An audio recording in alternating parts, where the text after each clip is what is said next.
नमस्कार दोस्तों, आप देख रहे हैं लाइव न्यूज़ दिल्ली। और आज हमारे साथ जो शख्सियत मौजूद हैं, हिंदुस्तान के अंदर इन्हें किसी भी परिचय की कोई भी आवश्यकता नहीं है। हिंदुस्तान का बच्चा-बच्चा इन्हें इनके कामों से और इनके नाम से जानता है। दोस्तों, भारत की राजनीति आज से ही नहीं बल्कि पिछले 5000 साल पहले जब हिंदुस्तान में था राम राज्य, और आज यूपी के अंदर है योगी राज्य और देश के अंदर है मोदी राज्य। तो जब राम राज्य था तब भी निषाद राज जी के सहयोग से राम राज दुनिया में स्थापित हुआ, और आज जब हिंदुस्तान में मोदी जी का राज है, प्रदेश के अंदर योगी जी का राज है, उस पर भी निषाद राज्य का साथ तब से लेकर आज तक उनके साथ बना हुआ है। हमारे साथ मौजूद हैं निषाद राज जी। संजय निषाद जी, आपका हार्दिक स्वागत है सर लाइव न्यूज़ दिल्ली पर। पहले तो बहुत बहुत बधाई आपके चैनल को और धन्यवाद कि कम से कम जिनकी 2 जून की रोटी छीनी गई, मकान कपड़े छीने गए, सदियों से सताए जा रहे हैं, उनकी एक आवाज़ जनता तक और दुनिया में पहुंचाने के लिए आपके चैनल को बहुत बहुत धन्यवाद। बहुत बहुत धन्यवाद सर। सर, जैसे कि पहले तो आज क्योंकि देश भर में एक त्यौहार मनाया जा रहा है लोहड़ी का, और कल मकर संक्रांति भी है, तो लाइव न्यूज़ दिल्ली के दर्शकों को और पूरे देशवासियों को मैं चाहता हूं कि आप हमारे इस माध्यम से लोगों को इस बारे में एक थोड़ा सा संदेश दे दें। देखिए, आज का जो दिन है वो ऐतिहासिक दिन है और वो गोरखपुर से शुरू हुआ, लोहड़ी जो कहते हैं। और कभी वहाँ एक ऋषि राजा राम थे, उनके लड़के थे अंजन निषाद थे, और अंजन निषाद थे, सिंघानु निषाद थे। सिंघानु निषाद राजा थे और अंजन निषाद खगोल शास्त्री थे। पहला कैलेंडर इस देश में जो भी मिला, जो भी जिसे हम आज ज्योतिष कहते हैं, चाहे ग्रेवियन कैलेंडर कहते हैं, वो गोरखपुर से आज के दिन शुरू किया गया था। तो आज के दिन से कैलेंडर स्टार्ट किया गया था। वो उनका नाम था अंजन कैलेंडर के नाम से। तो इसलिए मैं इस इतिहास पर आज का दिन बहुत ही दुनिया के ऐतिहासिक दिन है। बहुत बहुत धन्यवाद सर। सर, जिस तरीके से अभी फिलहाल पिछले कुछ दिनों में उत्तर प्रदेश के अंदर राजनीति बहुत तेजी से बदल रही है, और जैसे ही आचार संहिता लगी तो कुछ पार्टियों में भगदड़ सी मच गई, नेताओं का इधर जाना उधर जाना। तो क्या ये सिर्फ और सिर्फ चुनावों से कुछ दिन पहले ही अंदर आत्मा जागती है, या 5 साल तक सोती रहती है लोगों की? देखिए, आप देखे होंगे कि अ, सड़क पर कुत्तों की मौत क्यों होती है? क्योंकि इधर उधर वो निर्णय नहीं ले पाता है कि हमें क्या करना चाहिए। कहा ना, collection the information, the development of the knowledge, the development knowledge the decide the wrong and right. जिसके पास सूचनाओं का बहुत ज़्यादा जखीरा होगा वो बुद्धिमान होगा और वो सही गलत का फैसला लेता है।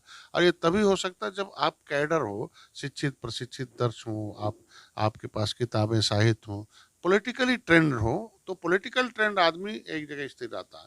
भारतीय जनता पार्टी का कोई कार्यकर्ता, भारतीय जनता पार्टी का कोई कैडर इधर उधर हो रहा हो, तब उस पर विचार किया जाए। निषाद पार्टी का कैडर कोई इधर उधर हो रहा हो तो किया जाए। ये नेता तो पार्ट होते हैं उस जीत के, इसलिए उनके आने जाने से कोई फर्क नहीं पड़ता है। और ऐसे लोग जो 5 साल सत्ता के सुख भोगते हैं, 5 साल के बाद, अभी 15 दिन पहले मोदी जी के मंच पर यही लोग बड़े अच्छी अच्छी बातें कर रहे थे, मोदी जी अच्छे हैं, भारतीय जनता पार्टी अच्छे है। तो 15 दिन बाद आज आवाज़ बदल गई, तो कोई न कोई बीमारी पकड़ी होगी ना। तो हमें उम्मीद है कि इलाज हो जाएगा, 15 दिन बाद फिर से आवाज़ बदल जाएगी, फिर से वापस आ जाएंगे। ऐसा देखा जाता है भारतीय राजनीति में। सर, जैसे कि अभी जो आपकी समाजवादी पार्टी जो है, और उन्होंने अपने एक बहुत ही होनहार व्यक्ति को अपनी कमान सौंपी हुई है, अखिलेश यादव जी। और अखिलेश यादव जी को इतने सालों बाद ये किसी एक प्राइवेट चैनल पर कहने की नौबत आ गई कि मैं अ, यादव हूँ इसलिए आप मेरे से ज़्यादा पसंद करते हैं, और बाकी लोग यादव नहीं है तो उनसे आप ज़्यादा पसंद नहीं करते। तो आज की डेट में इतने सालों बाद क्यों उनको ये बताने की ज़रूरत पड़ रही है कि मैं यादव हूँ? नहीं, वो तो इसीलिए कि यादव भी उनका साथ छोड़ दिया था ना। कि जैसे समाजवादी पार्टी सत्ता में आई और 5 बार आई, लेकिन पॉलिटिकल पार्टनर तो अमर सिंह एंड कंपनी बनी ना। तो इसलिए उनको याद दिलाते हैं। और वही चंगू मंगू 1,500 परिवार जो है वो सारी नौकरियों पर 27% आरक्षण पर का। बाकी गांव का यादव तो अभी बेचारा भैंस चरा रहा है, अभी भी उसके बच्चे की शिक्षा के लिए कुछ नहीं काम किया। इनसे तो बढ़िया लालू यादव थे, कम से कम गाँव में चरवाहा स्कूल तो खोला था कि गाँव की शिक्षा अच्छी हो जाए उनके अपने लोगों को। बहन जी आती रही तो सतीश मिश्रा एंड कंपनी याद आती रही, दलित ही सही दलदल में पड़ा हुआ। तो ऐसे में इस सामाजिक न्याय समिति की रिपोर्ट के आधार पर इन सपा और बसपा को लोगों ने नकारा। इसलिए इन्होंने याद कम से कम यादववाद के नाते नकारा। तो लोगों के अंदर चुनौती, कम से कम यादव जाग जाएगा तो मेरी सहायता करेगा जो मेरे से दूर हुआ है। तो इसलिए वो ऐसा शब्द बोल रहा है। तो सर क्या अब हम ये माने कि जिस तरीके से मथुरा में राम मंदिर, अ, अयोध्या में राम मंदिर का काम जोर शोर से चल रहा है, काशी में भी भव्य निर्माण किया गया, अगली झांकी मथुरा जिस तरीके से कहा जा रहा है, योगी जी चुनाव लड़ेंगे मथुरा से? मैं तो देखो, मैं तो भारतीय संस्कृति, देश में कोई ऐसा नागरिक नहीं होगा जो भारतीय संस्कृति का समर्थक न हो। और इस भारतीय एक ऐसा देश रहा जो 750 वर्ष तक मुगलों ने इस पर राज किया और इस संस्कृति को नष्ट किया, इस देश को लूट के ले गए, उन्हें लुटेरा कहा गया। अब लुटेरे को कोई कह दे कि नहीं वो इस संस्कृति का जो है समर्थक हो सकता है, तो वही का लुटेरों को द्वारा पैदा किया गया। आज के दिन में अंग्रेज इस देश में 350 वर्ष राज किए। जब मुगल आए थे तो 1 रुपये का बिस्कुट लगभग $30 के बराबर। हम जब इस देश की आज़ादी, मतलब ईस्वी फर्स्ट में हमारा एविडेंस के आधार पर किताब लिखा है अमर सेन ने, जो नोबेल प्राइज़ हैं, जो इसमें नालंदा विश्वविद्यालय के जो वाइस चांसलर हैं, उन्होंने किताब लिखा जस्टिस ऑफ इंडिया, कि जब देश ईस्वी फर्स्ट में इस देश की आबादी 2 करोड़ थी, उस समय हमारे पास जीडीपी ग्रोथ 33.5 था, शिक्षा 75% थी। तो जीडीपी ग्रोथ का मतलब होता है सकल घरेलू उत्पाद। हम दुनिया में 3 रुपए में 1 रुपया हमारा चलता था, तब हम अमीर थे। तब हम अमेरिका से 30 गुना अमीर थे। और जब हम मुगल आए तो 30 गुना अमीर थे। मुगल गए तो 10 गुना लूट पाए थे। अंग्रेज आए तो 1 रुपये का बिस्कुट $20 में पाते थे। हम मतलब 20 गुना अमीर थे। 350 वर्ष में कुछ इन्हीं जैसे नेताओं की वजह से अंग्रेज 350 वर्ष लूटे। जब जाने लगे तो लात खा के इस अंग्रेज, तो 1 रुपये का बिस्कुट $1 में पाने लगे, मतलब 20 गुना लूटे। मतलब 1000 वर्ष में केवल 30 गुना हम लूटे गए। लेकिन हम लोगों ने कांग्रेस को 70 साल राज दिया। 30 साल से सपा और बसपा के साथ मिलकर उत्तर प्रदेश, दिल्ली की सरकार चलती रही। आज अंग्रेज आते हैं, 1 रुपये का $1 देते हैं, 76 बिस्कुट पाते हैं। इसका मतलब इस देश का 76 गुना रुपया चला गया खाली 70 साल में। मतलब 1000 वर्ष में केवल हम जो है 30 गुना गरीब हो पाए थे। साला आज के दिन में हम 70 साल के अंदर 76 गुना गरीब हो गए। इसीलिए तो जब से हम लोगों ने एक प्रोग्राम बनाया, educate the educated person about the politics, reach the voter and treat the voter and teach the voter. ये कैसे संभव हुआ? क्योंकि ये इस देश का जो संविधान है समस्याओं का समाधान है, लेकिन उसकी चाबी वोटर के पास थी। तो वोटर को इन लोगों ने पॉलिटिकली बेहोश कर दिया। पैसे, गरीबी, लाचारी, बेकारी से फिर पौआ पिला के बेहोश कर दिया। लेकिन जब हम लोगों को पता चला कि नहीं भैया, आओ इन्हें होश मिलाओ, फिर जोश मिलाओ, फिर सही जगह वोट डलाओ, reach the voter and treat the voter and teach the voter and cast the voter. फिर हमने इनसे बताया कि every problem solve by the political party in the democracy. तब आज के दिन में ये सब हटे हैं। कांग्रेस खत्म हुई, कांग्रेस का बटन छूना बंद कर दिया कि भैया अगर आप रुपया अपना विदेश भेजना हो, अपने बेटे को गरीब बनाना हो, लाचार बनाना हो, बेरोजगार बनाना हो, कांग्रेस की बटन दबा दो। अगर उसके साथ इसकी सहयोगी हाथी और साइकिल है, तुम बर्बाद होना चाहते हो, अपने बेटे का भविष्य हाथी और साइकिल के चंगू मंगू को देना चाहते हो, तो इसका बटन दबा दो। लोगों ने बटन दबाना बंद कर दिया। देख लो कहाँ पहुँच गए हैं। तो आज के दिन में इस तरह मेहनत करने के बाद खत्म हुए। तो ऐसे में हम 2 साल से मोदी जी के साथ हैं। डॉलर की कीमत देख लो रुक गई है, कोई बढ़ा नहीं।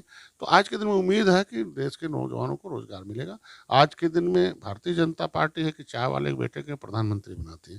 ढेर सारे पिछड़ी जातियों के लोग मुख्यमंत्री हैं, मंत्री हैं। तो उम्मीद की जा सकती है कि हर एक बिरादरी को दूध भाई देखिए, आयोग से सुरक्षा होती है।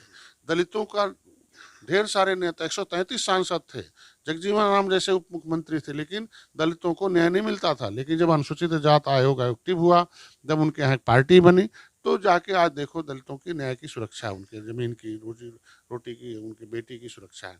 उसी तरीके पिछड़ों के लिए कोई आयोग नहीं था, आयोग बना पिछड़ा वर्ग आयोग। आज के दिन में संविधान से बाहर था। मोदी पिछड़ा वर्ग आयोग को संविधान के दायरे में लाया कि पिछड़े वर्ग के लोग भी आयोग द्वारा सुरक्षित हो जाए। अब कोई नया चीज़ बनता है तो धीरे धीरे होता है, वो पूरा का पूरा हो जाएगा और थोड़ा समय लगेगा। 2022 में निषाद पार्टी, भारतीय जनता पार्टी मिलकर एनडीए की सरकार बनेगी और देखना जिस तरीके 2019 में ऐतिहासिक जीत हुआ, 2022 में भी होगा। कितनी सीटें जब 10 मार्च को चुनाव के परिणाम आएंगे, आप और भारतीय जनता पार्टी कितनी सीटों पर विजय होगी, क्या अंदाजा है? जितना एनडीए ने सीट निर्धारित की है उससे 2-4 सीटें हम अधिक जिताएंगे, तभी तो किंग मेकर की भूमिका में नजर आएंगे। और ये मछुआ समुदाय, आपने देखा होगा कि ऐतिहासिक सपा का कांग्रेस का गठबंधन 2017 में हुआ था। मैं 2014 में आया हूँ राजनीति में, 2013 में मैंने संकल्प लिया। जब से मैं आया हूँ तब से साफ हो रहे हैं लोग। मतलब 2014 में एक आंदोलन किया मैंने लखनऊ में, हाथी और पंजा साफ हो गए, साइकिल हाफ हो गई, भाजपा माफ हो गई, उसकी सरकार नहीं थी। 2017 में चुनाव लड़ा, देख लो किस तरीके से कांग्रेस और सपा का गठबंधन, बड़ा गठबंधन था, फिर भी कहाँ चले गए, देख लीजिए कैसे हुआ। मैंने 72 सीटें लड़ा, मेरा विधायक हुआ और मैंने 7 लाख वोट पाया। फिर आप देखो 2019 में बसपा सपा का गठबंधन था, कहाँ चले गए। तो 2014 से लगातार लोगों का मोह भांगी लोगों से हो चुका है, क्योंकि इन लोगों सामाजिक न्याय समिति की रिपोर्ट के आधार पर लोगों को पता है। तो जो सीटें एनडीए ने निर्धारित की हैं उससे अधिक सीट जीतेगी, और देखना 10 मार्च को क्या नजर आता। तो संजय जी, क्या देश की जनता ये माने कि उत्तर प्रदेश के अंदर संजय निषाद एक तरीके से क्लीनर का काम कर रहे हैं? वो जो भी राजनीति के अंदर गंदगी है उसको साफ करने का बीड़ा आपने अपने हाथ में ले लिया। मैं देखिए, हम पेशे से चिकित्सक थे, और जब हमें पता चला कि political power the strong than the god power, राजनीतिक शक्ति भगवान की शक्ति से ज़्यादा शक्तिशाली है। और देखने में आया कि राम मंदिर तभी बन रहा है जब भारतीय जनता पार्टी केंद्र में सरकार में आ गई। जब हमें पता चला कि every problem solve the political party in the democracy with social organisation, तो हमें लगा कि नहीं, इन दलितों, इन गरीबों की समस्याओं का समाधान व्यक्ति से नहीं हो सकता, नीति से हो सकता। और अभी तक अंग्रेजों की नीति है, इसकी वजह से हमारे प्रदेश देश में हरास हो रहा। तो नीतियों में बदलाव लाने के लिए हम लोगों को पता चला कि नेता, देखा कि नेता नीति नहीं बनाता, वो अपने नेता में उसे किसी की नीति के सहारे जाता है और चुना लड़ गया। नीति पार्टियां बनाती हैं, जब नीति बनती है तभी लोगों को होता है। तो पता चला कि नीति बनाने के लिए किसी नेतृत्वकर्ता की आवश्यकता हुई।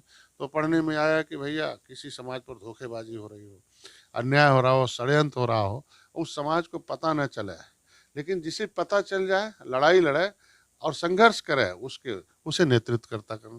तो इसलिए हमें अपने पेशे से छोड़कर संघर्ष करके इनको, जिनके साथ अन्याय हो रहा था कि अनुसूचित जाति की सूची में सूचीबद्ध है केवट मल्लाह माझी, पता चला कि 578 जातियों ने देश को आज़ाद कराया था, अंग्रेजों ने कानून बना के उजाड़ा था, कहा कि डॉक्टर का बेटा डॉक्टर, वकील का बेटा वकील, बदमाश का बेटा बदमाश, लिख दिया मछुआरे साले सब बदमाश जातियां हैं, उनको अंग्रेजों ने बंद कर दिया।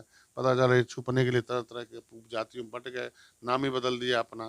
पता चला सारे कहाँ कहाँ चले गए, पता नहीं है, पता करो, पता चला नहीं मिल रहे हैं। तो क्या अच्छा, इनकी महिलाएं जो होंगी उनके पेट में जो बच्चा होगा वो तो साला निषाद होगा, पकड़ो जेल में बंद करो। तो महिला, हमारी माताओं को जेल में बंद किया गया, उन बच्चों को वहाँ पैदा किया गया, उन्हें यातनाएं दी गई। इस देश को यातना सहने वाली जो जातियां थी, ये 578 जातियों के लिए ये एक अंथा सेमन criminal tribes act inquiry committee बनी थी 1949-50। उसको कांग्रेस ने कूड़ेदान में क्यों डाल दिया? 6 घंटे 16 मिनट मैंने मीरा कुमारी के सामने बहस करवाया था हरिबाबू राठौर से। उस बहस का क्या मतलब हो गया? उस आयोग की रिपोर्ट को ही इन्होंने कूड़ेदान में डाल दिया।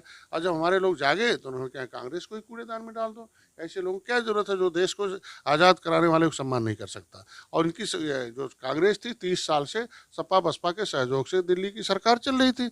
पता चला भैया इस पाप की भागीदारी तो हाथी और साइकिल है, इन्हें भी हटाओ, इन्हें भी साफ करो, और एक नई ऊर्जा और नई नीति के साथ आओ जो इस देश में सबका साथ, सबका विकास, सबका विश्वास लेके काम कर सकते हो। उसमें डॉक्टर संजय काम कर रहे हैं।